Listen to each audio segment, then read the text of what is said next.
निशाणवाडी ह्या शाळेत शिकवणाऱ्या सांडभोर मॅडम यांचे हार्दिक अभिनंदन करते। त्यांचा निरोप समारंभ हा कार्यक्रम सांगून अत्यंत मनाला वाईट वाटते की ह्या मॅडमनी लहान मुलांना सुद्धा कधी असं समजलं नाही का ती दुसऱ्यांची मुलं आहे, आपण त्यांना कसं घडवावं म्हणून। आज लहान लहान पार अंगणवाडीच्या मुलांसकट मॅडमनी मुलांना कसं बसायचं, कसं उठायचं, कसं लिहायचं हे शिकवलं मॅडमनी। कधी त्या लहान मुलांना त्यांनी असं समजलं नाही का दुसऱ्यांची मुलं आहेत म्हणून आमच्यावर शाळेत त्यांचा काय प्रयत्न याचं कर्तव्य नाहीये। पण त्या मॅडमनी कधी त्या मुलांना वाईट शिकवलं नाही, कधी वाईट पण समजलं नाहीये। मॅडमनी एवढं लहान मुलांना एवढं सांभाळलंय, स्वतःच्या आई कधी एवढं सांभाळत नाही तेवढं त्यांनी लहान लहान मुलांना सांभाळले। आणि शिक्षण पण 4थी पर्यंत एवढं मुलांना चांगलं दिलंय का मुलं आज चांगली घडलीत निशाणवाडीत। आणि निशाणवाडीचं नाव पण त्यांनी पुढे केलेलं आहे।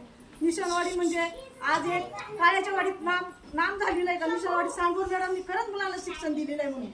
का शिक्षण एवढं समजून काय केलंय, जवळपासून व्यवस्थित समजून न समजणाऱ्या मुलांना सुद्धा त्यांनी व्यवस्थित समजून सांगितलेलं आहे का बाळा असं नाही तसं नाही तसं नाही। पण मुलंही चांगली घडलेली आणि मुलं पण एकदम आदराने त्या मॅडम संग शिकलेल्या आहेत। आणि सरांनी पण भरपूर चांगलं शिक्षण दिलेलं आहे मुलांना। सरांनी पण कधी मुलांना असं हे केलेलं नाहीये, वाईट केलेलं नाही। सरांनी पण चांगलं शिक्षण दिलेलं आहे। पण सांडभोर मॅडम किंवा सर